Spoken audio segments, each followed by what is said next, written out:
Hello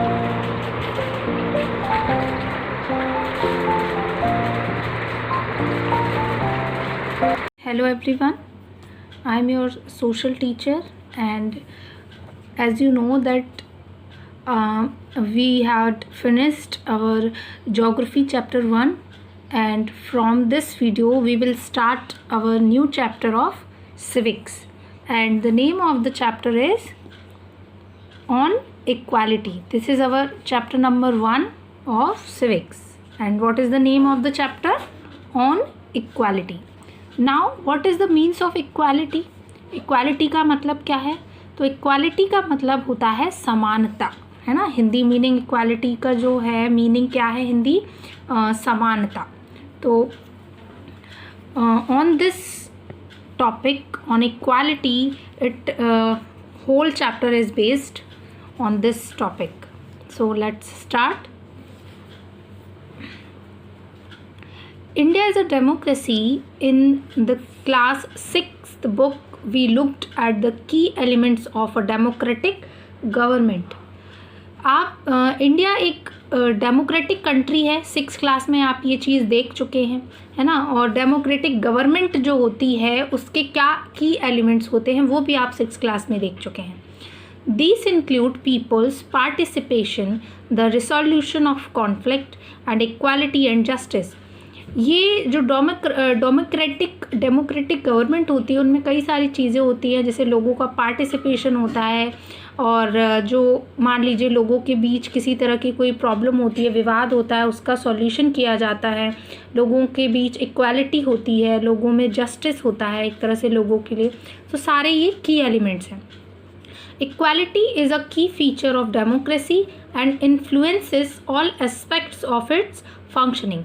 equality एक बहुत important एक तरह से बात करें विशेषता है, की फीचर है डेमोक्रेसी की, और ये जितने भी फंक्शंस जो हमारी सोसाइटी में चलते हैं वो इक्वालिटी के बेस पर. In this chapter you will read more about equality, what it is, why it is important in a democracy, and whether or not everyone is equal in India. तो इस chapter में आप ये पढ़ेंगे कि equality क्या है, या इक्वालिटी के बारे में पढ़ेंगे कि ये इक्वालिटी जो है वो क्या होती है, क्यों इम्पॉर्टेंट होती है किसी भी डेमोक्रेटिक कंट्री में इक्वालिटी जो है वो, और एक तरह से हर इंसान जो इंडिया का जो है वो इक्वल माना जाता है उसे या नहीं माना जाता है ना. तो let's begin by looking at Kanta's story. तो ये चीज़ हम एक तरह से इक्वालिटी जो ये वर्ड है इस चीज़ को हम एक स्टोरी के बेस से समझेंगे. एंड स्टोरी जो है वो किसके ऊपर है? कांता एक औरत है, उसकी स्टोरी है ये. Okay, first of all I introduced all of you the main characters of this story. First is Manjeet Kaur, she is a teacher. Teja Singh, he is a trader. Girish Rao, he is a student. Kanta Devi, domestic worker, यानी ये एक तरह से लोगों के घरों में जाकर काम करती है. Sujata is also a domestic servant या worker. Abdul Rahman, he is a artisan. Shabnam Bano, she is a housewife. Gracy Laing, she is a consultant. Isaac Laing, government officer है ये. Rukhsana Mirza, she is a media person. Yograj, he is a unemployed, मतलब इसके पास कोई काम नहीं है. And Ashok Jain, he is an industrialist, मतलब ये इंडस्ट्रियलिस्ट है. तो these all are the characters of this story. So let's start this story. On election day, Kanta and her friend Sujata are waiting to cast their votes. Election का दिन है और कांता और जो उसकी फ्रेंड है सुजाता, जो मैंने बताया यहाँ पर, they both are domestic workers. They are मतलब ये घरों में जाकर, लोगों के घरों में जाकर काम करते हैं. तो they both are waiting for their number for cast their votes, मतलब अपने वोट डालने के लिए अपने नंबर का, अपनी बारी का इंतज़ार कर रही हैं. Isn't it good, Suja, that we can all vote as equal citizens of country? Even Jain Sahab is standing in the line with us.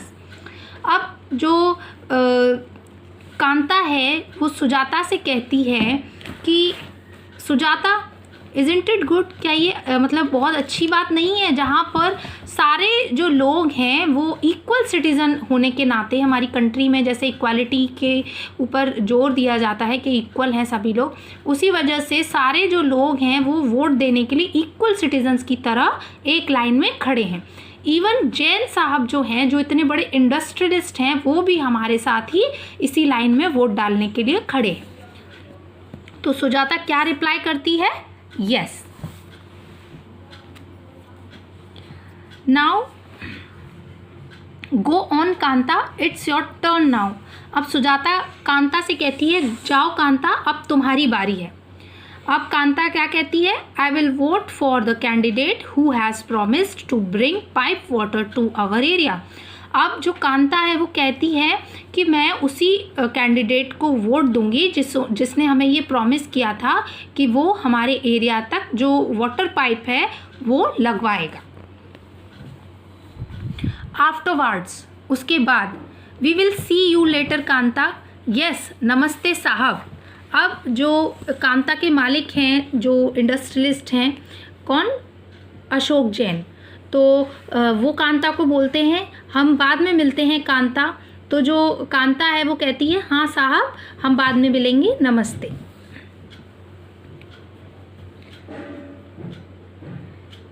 अब Gudiya has been running fever and I have to take her to the hospital, but I will have to finish the work at Sahib house first and ask for some advance. अब जो कांता है वो क्या कहती है कि गुड़िया जो है, मतलब कांता की बेटी, वो अपनी जो फ्रेंड है सुजाता, उससे कहती है कि सुजाता, गुड़िया को बहुत तेज़ फीवर आया है और मुझे उसे हॉस्पिटल ले जाना है, लेकिन मुझे काम भी है, साहब के घर जाना है। पहले काम ख़त्म करूँगी और उसके बाद मैं उनसे कहूँगी कि वो मुझे थोड़े पैसे दे दें ताकि मैं अपनी बेटी को हॉस्पिटल दिखाने के लिए ले जा सकूँ। अब कांता अपने घर पहुँचती है। Here, have some of this, you will feel better, and when I get back in the evening we will go to the hospital. Okay? अब जो घर पहुंचती है वो और देखती है, अपनी बेटी से कहती है कि ये थोड़ा एक तरह से थोड़ी पानी पी लो, उससे तुम अच्छा फील करोगी। जब मैं साहब के घर से काम करके वापस आऊँगी शाम को, तो हम कहाँ चलेंगे? हॉस्पिटल चलेंगे। इट्स नो वंडर दैट गुड़िया false ill often, the Basti is never clean. इसमें कोई एक तरह से ये जो कांता है वो सोचती है कि कोई एक तरह से बहुत बड़ी बात नहीं है, क्योंकि जो पूरी बस्ती है उसमें बहुत ज़्यादा गंदगी है और चारों तरफ जो उनकी बस्ती है उसमें गंदगी ही गंदगी फैली है। When Kanta reach to sahib house, वहाँ पर जब कांता काम करने लगती है तो जो साहिब की जो मैम हैं वो कहती हैं, make sure to do the corners properly. जो कॉर्नर्स हैं उनमें अच्छे से सफाई करना। Here's your advance Kanta, but don't make a habit of it. ये रहा तुम्हारा एडवांस जो तुम मांग रही थी, लेकिन इसकी आदत मत डालना। और कांता कहती है, नो मैम, ऐसा नहीं होगा। दैट इवनिंग, उसी शाम, जस्ट फ्यू मोर मिनट्स बेटी। अब जो कांता है काम ख़त्म करके अपने घर जाती है और अपनी बेटी को हॉस्पिटल लेकर जाती है। वहाँ पर वो लाइन में खड़ी हो जाती है और क्या कहती है अपनी बेटी से? जस्ट फ्यू मोर मिनट्स बेटी, मतलब थोड़ी देर और बेटी, फिर हम डॉक्टर के पास तक पहुँच जाएंगे। अब कांता एक तरह से सोचती है, जैन मैडम एंड जैन साहब में stand in line to vote, but they never had to do it when their children are sick. अब वो मन में, मतलब उसके दिमाग में ये ख्याल आता है कि जो उसके साहब हैं, जैन मैडम और जैन साहब, वो वोट की लाइन में तो उन्हीं के साथ खड़े होते हैं, लेकिन जब उनके बच्चे बीमार होते हैं तब वो एक तरह से लाइन में क्यों खड़े नहीं होते, है ना। तो उसकी बात ये दिमाग में आई।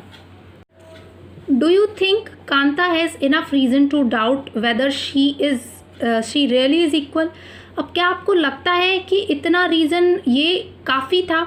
जब वोट की लाइन, वोट देने का टाइम था, तब तो सब लोग, चाहे टीचर हो या वर्कर हो या बड़ा इंडस्ट्रियलिस्ट हो, न्यूज़ रिपोर्टर हो, सब एक ही लाइन में खड़े थे। लेकिन जब यहाँ पर जब वो हॉस्पिटल में गई तो वहाँ ऐसा क्यों नहीं हुआ? तो क्या ये रीज़न जो था वो इनफ था उसको ये सोचने पर मजबूर करने के लिए क्या वो सचमुच में इक्वल है? ओके।